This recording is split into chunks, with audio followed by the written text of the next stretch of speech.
awal bagi zat Allah alladzi la ibtida'a li wujudihi. Al-awwal artinya pertama kalau dalam bahasa Indonesia. Kita nih masing-masing punya awal apa enggak? Assalamualaikum. Masing-masing dari kita punya awal enggak? Punya. Paham ya? Bang Leo dibandingkan saya lebih pertama mana? Lebih awal Bang Leo. Kenapa bisa dibilang lebih awal Bang Leo? Karena beda waktu, betul kan? Maka ada tanggal, ada bulan, ada tahun. Kapan tuh awalnya Bang Leo? Begitupun dengan saya. Belakangan. Kenapa? Karena terikat pula dengan waktu.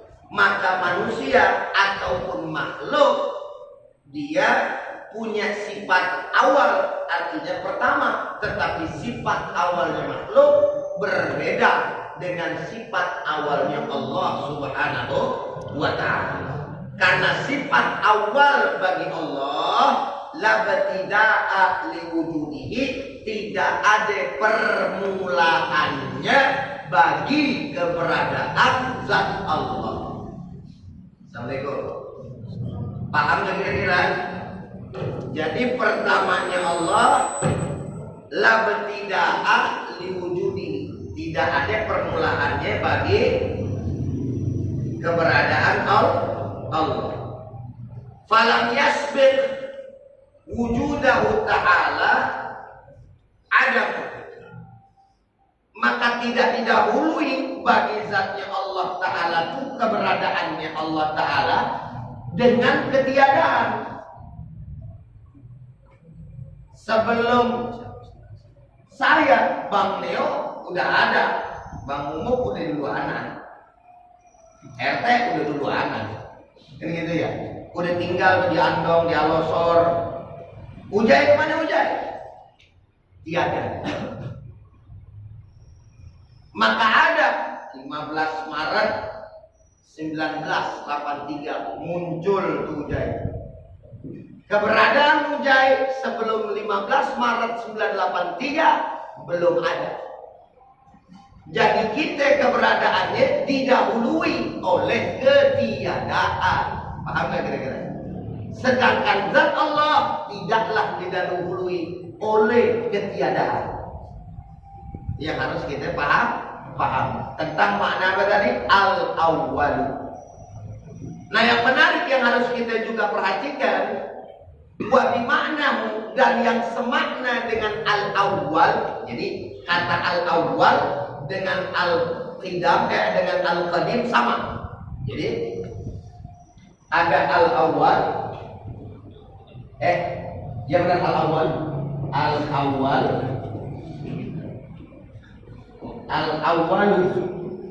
sama al-qadim. Ini punya pengertian sama.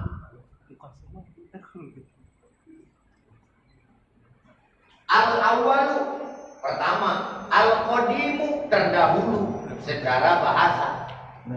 Maknanya di dalam kitab ini dikatakan idza utliqa 'ala Allah, apabila dinisbatkan kepada zat Allah Ta'ala, ya, qidam qadim itu dengan al-awwal sama gitu. Loh kenapa? Li'anna qidam Allah Ta'ala, karena sesungguhnya sifat qidamnya Allah itu zatiyun secara zat, walaysa zamaniyun, bukanlah secara zaman. Maksudnya zaman, waktu. Biar gampang begini. Tadi saya kasih contoh antara saya dengan Bang Leo. Lebih pertama mana aneh sama Bang Leo? Jawabannya Bang Haji. Oh Bang Haji Neo.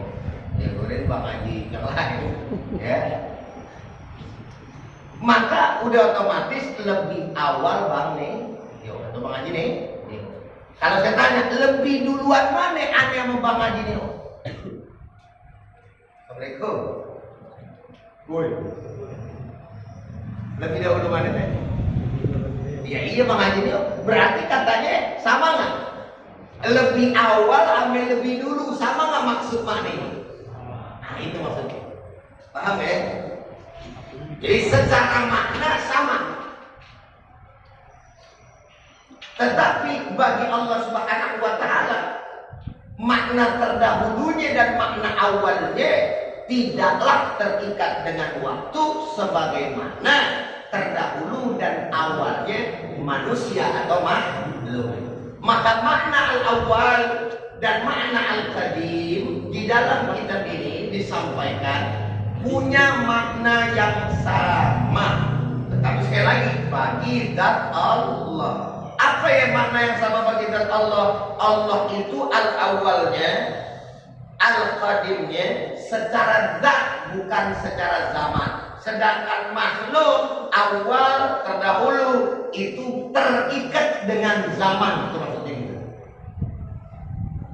Assalamualaikum. Insya Buyang-buyang di kitab mudah-mudahan bisa dipahami deh ya. Ya. Jadi makna sifat Allah yang sama apa? Al-awwal dan al-qadim. Ya. Sedangkan al-wahid sama al-ahad sama enggak? Secara bahasa sama. Secara bahasa sama-sama artinya satu. Tetapi secara maksud dan tujuan daripada akidah punya perbedaan.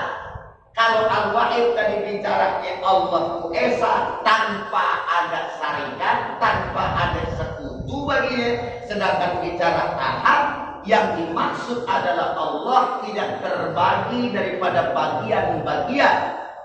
Sebagaimana manusia satunya dia tersusun daripada bagian-bagian. Insya Allah. Selanjutnya setelah itu al-hayyu, Allah Ta'ala maha hidup, al-muttasifu bihayatin azaliyatin abadiyatin, yang bersifat dengan kehidupan yang azali. Jadi maha hidupnya Allah bersifat dengan kehidupan yang azali. Apa itu azali? Yakni keberadaan tanpa permulaan. Keberadaan tanpa permulaan. Saya tidak mengatakan zaman azali. Saya lebih condong kepada azali saja. Kenapa bisa seperti itu?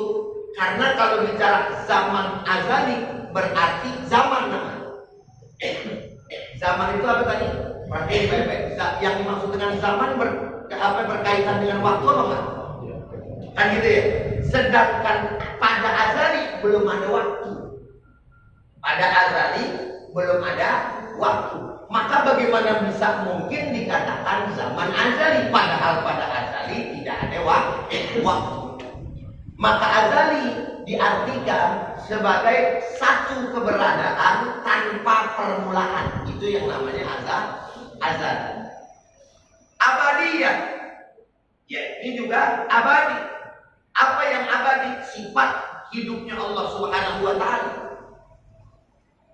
Dan berbeda tentunya dengan makhluk. Kenapa? Laisat biruhin. Karena yang namanya maha hidupnya Allah itu bukan dengan ruh. Kalau kita bisa dianggap hidup gara-gara ada apa? Ruh. Walahmin, ada daging kalau kita. Allah nggak ada. Wadamin, ada darah. Daging doang, darah kagak ada. Itu gimana urusannya kita hidup? Gitu ya. Terus kemudian wa asobin, ada saraf. Wa mukhin, punya otak. Itu syarat orang bisa hidup, tadi terdiri dari itu semua. Allah Subhanahu wa taala maha hidupnya tidak sedemikian rupa, berbeda dengan makhluknya. Bal hayatuhu sifatun qadimatun qaimatun bidzatihi aitsabitatun lahu. Bahkan maha hidupnya Allah merupakan sifat yang terdahulu yang tetap pada zatnya. Selanjutnya Al-Qayyum. Apa yang dimaksud dengan Al-Qayyum? Biasanya kalau Al-Qayyum diartikan sama kita itu berdiri sendiri gitu ya. Berdiri sendiri. Tetapi yang dimaksud adalah Al-Qaimu binafsihi alladzi la yahtaju li ghairihi. Yang dimaksud dengan Al-Qayyum adalah tidak membutuhkan selainnya. Berarti Allah Subhanahu wa taala tidak butuh siapa sih? Siapa? Enggak butuh kepada makhluknya. Berbeda dengan kita. Kita namanya aja makhluk sosial. Pasti butuh yang namanya orang lain gitu. Tapi kalau Allah la yahtaju ila ghairihi, maka berkaitan dengan sifat Allah yang ini juga tidaklah pantas bagi kita memaknai daripada ayat-ayat yang mutasyabihah tapi tidak kita takwil. Apa itu takwil? Yakni mencari makna yang terdekat dengan makna ayat tadi tanpa kemudian menyamakan Allah dengan makhluk. Itu namanya takwil. Contoh seperti Ar-Rahmanu 'alal 'arsy istawa. Allah itu berada di atas arsy. Sekali lagi saya ulang. Kalau penterjemahannya seperti itu, ini berseberangan dengan sifat Allah, maka wajib kita tolak. Maka sekali lagi saya ulang, tidak mempercayai terjemahan Al-Quran tidaklah kafir. Assalamualaikum. Tidak mempercayai terjemahan Al-Quran dalam pengertian yang tidak sesuai dengan maksud Quran itu sendiri, kita tidak kafir. Tapi tidak percaya kepada Al-Quran kafir. Bedanya. Assalamualaikum. Bisa dibedakan ya? Kenapa? Karena penterjemahan Al-Quran orang bisa beda.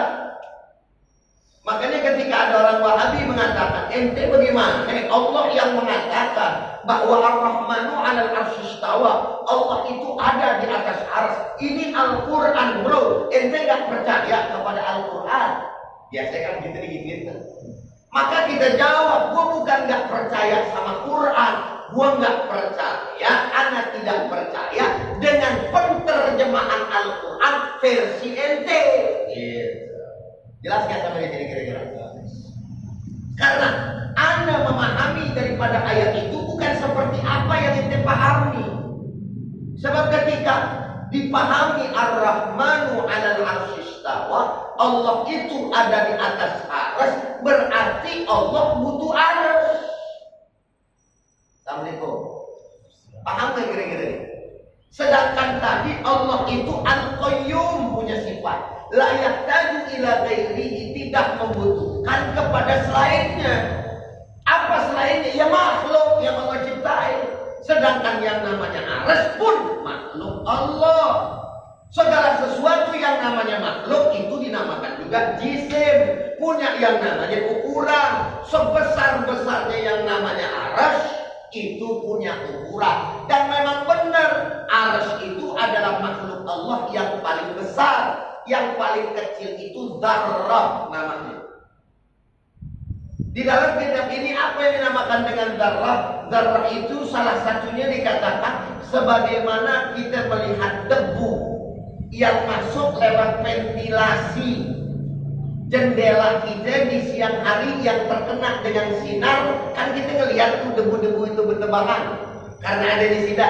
Itu dzarrah. Yang lebih kecil lagi atom, kan gitu ya. Itu makhluk paling kecil, gedenya paling gede makhluk arsy. Dan Allah Subhanahu wa taala tidaklah menciptakan arsy, baginya. Tetapi Allah menciptakan arsy untuk menampakkan daripada kekuasaannya. Inilah yang disampaikan oleh Al-Imam Ali radhiyallahu taala anhu wa karramallahu wajhah, sahabat baginda Nabi besar Muhammad sallallahu alaihi wasallam, sebagaimana dalam bahasa Arabnya dikatakan innallaha khalaqal arsya idharan li qudratihi wa lam yattakhidhu makanan li dzatihi. Ini pendapat Imam Ali nih. Makanya kalau yang bilang, oh yang namanya akidah Ahlussunnah wal Jamaah sesuai dengan yang namanya akidah para sahabat. Para sahabat nggak mengartikan apa yang ente artikan. Ini sahabat Imam Ali mantunya Nabi Muhammad SAW. Salah satu daripada 4 sahabat Khulafaur Rasyidin punya yang namanya keyakinan sesungguhnya Allah menciptakan daripada arsy untuk menampakkan daripada kemahakuasaannya, bukan menjadikan arsy sebagai tempat bagi zatnya. Jelas nggak kira-kira? Assalamualaikum. Jelas nggak perkataan Imam Ali? Artinya perkataan Imam Ali menafikan pemahaman-pemahaman seperti itu. Jadi bagaimana caranya? Allah Ta'ala menguasai arsy yang pas. Itu baru namanya takwil. Padahal secara bahasa kalau cuma pemindahan doang, makanya sudah yang namanya kita menerjemahkan Al-Quran itu, ya, atau bisa dikatakan penterjemahan Al-Quran itu belum tentu sesuai dengan maksud daripada ayat Al-Quran itu sendiri. So, kalau diartikan perkata dari translate yang kita tahu, memang Ar-Rahman yaitu Allah yang maha pengasih. Allah di atas, namanya Allah di mana? Atas, itu penerjemahannya. Al-Arsy berarti arsy. Istawa kemudian beristiwa, gitu kan? Jadi kalau penerjemahannya secara terjemahan retellak bisa menafikan daripada sifat Allah sesungguhnya yang ini. Nah, ini perlunya orang yang namanya punya disiplin keilmuan, khususnya ilmu di dalam bahasa Arab. Dan ulama nggak sembarangan punya disiplin ilmu yang sudah dikuasai. Disiplin ilmu bahasa Arab tadi baru 1 fan. Dari 1 fan itu nyambung lagi. Ada bahan nahwunya, ada sorofnya, ada mantik, ada batik, ma'ani, balaghah, dan seterusnya. Itu baru 1 fan. Belum lagi yang lain. Jadi nggak bisa kita cuma artiin doang depak yang kita tahu. Walaupun bukan berarti depak salah, tidak. Itu depak mencari sesuatu translate bahasa yang lebih mudah untuk kita pahami. Itulah fungsinya ada tafsir. Ya kan jangan bedain, jangan samain. Terjemahannya bukan terjemahan, itu namanya terjemahan bukan tafsir. Jadi ada terjemahan, ada tafsir. Ya, pentingnya daripada ilmu tafsir. Wallahu a'lam bishawab. Ya, ada ini lanjut makanya. Itu waktu di situ udah berhenti soalnya. Kalau waktu di situ udah berhenti, berarti mesti perlu ditutup ke masjid kayaknya. Jam berapa ini? 9:41. Dikit lagi dah ya. Saya lupa lagi. Apa dia kantong dari tadi? Handphone udah mati. Terakhir deh. Nanti kita lanjut lagi pada kesempatan yang akan datang. Insya Allah 2 minggu lagi. 2 minggu kan? Karena Anda tanggal 23 doain akan safari dakwah ke Medan dan sekitarnya sampai dengan tanggal 2 Februari. Tanggal 2 Februari berarti sekitar seminggu lebih. Iya. Jadi ketemu lagi kita taklim tanggal 4 ya sekiranya. 4 Februari. Mudah-mudahan panjang umur, sehat walafiat, Allah jaga dan Allah permudah dalam perjuangan dan dakwahnya. Amin. Ya Rabbal Alamin. Yang terakhir adalah sifat Allah ad-daimu. Apa itu yang namanya ad-daim? Alladzi la yalhaquhu wa la yajuzu alaihi al-fana'u. Ya, yakni yang tidak disertai. Daim itu apa sih? Ad-daim selalu, senantiasa, kekal gitu misalnya. Layal akuhu yang tidak disertai, walaya juzu dan tidak berlaku alaihi atas zat Allah al-fana'u, yakni kemusnahan, kehancuran. Jadi langgengnya Allah enggak pakai itu gitu. Tidak berlaku atasnya hancur, tidak berlaku atasnya fana.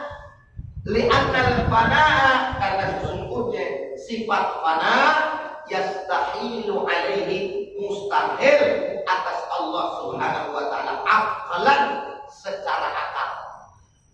Jadi secara dalil akli itu mustahil bagi Allah subhanahu wa ta'ala. Bagaimana mungkin pencipta tapi hancur? Ya, makanya ada ayat, apa punya ayatnya, Allahumma shalli ala Muhammad, ada lupa. Kullu apa ya? Kullu man 'alaiha fan. Terus apa lagi Ustaz? Wa yabqa rabbihi wa yabqa wajhuhu. Ya, itu juga tuh. Wa yabqa wajhuhu. Terus lagi Ustaz yang setengah-setengah. Rabbika dzul jalali wal ikram. Begini ya, Mas, kalau lagi ngajar dipantengin ke guru gampang. Ya, lupa dalil gitu tinggal tanya. Itu juga tuh. Wa yabqa wajhuhu dzul jalali wal ikram. Semua yang ada di atas permukaan dunia ini bakal hancur kecuali wajahnya. Nah, kalau diartiin wajahnya sesuai dengan wajah sebagaimana biasa itu gimana? Nah, wajhu yang namanya wajah, bukan yang namanya wajah.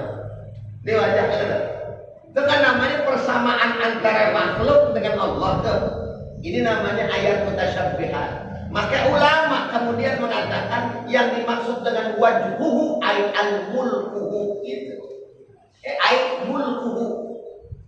Enggak pakai al. Mulkuhu. Kerajaannya semuanya hancur kecuali kerajaan Allah Subhanahu wa taala. Dan ini yang dimaksud dengan makna juga ad-daim, senantiasa ada. Dan selain daripada Allah Subhanahu wa taala dan zatnya serta kerajaannya, hancur dengan sehancur-hancurnya. Dan ini mesti ada di dalam keimanan kita kepada Allah Subhanahu wa taala. Kira-kira sampai di sini jelas atau tidak? Jelas atau tidak? Insya Allah. Ini kalau kita tulis satu-satu nih panjang juga nih. Jadi udah tadi aja yang mungkin di awal-awal tulis, dan mudah-mudahan bisa dipahami, bukan hanya sekedar dipahami tapi juga betul-betul diyakini, ya, sehingga tidak mudah buat kita berpindah gara-gara temen begini terus kemudian pemahamannya kosler, udah tentang Islam sama aja udah nggak bisa gitu. Orang kelihatan kalau bicara Islam banyak nih di atas dunia ini yang Islam, orang merasa Islam juga banyak kan? Benar ya? Yang kalau kita tanya nih sama orang Ahmadiyah, lu Islam bukan? Jawabnya Ahmadiyah, dia Islam. Ngerasa Islam. Banyak ajaran-ajaran yang keluar daripada yang namanya Islam secara hakikat, dia mengaku Islam. Maka itu pentingnya daripada yang namanya ilmu aqidah, ya, agar terjaga keimanan kita. Namun alhamdulillah, semua namun min dzalik.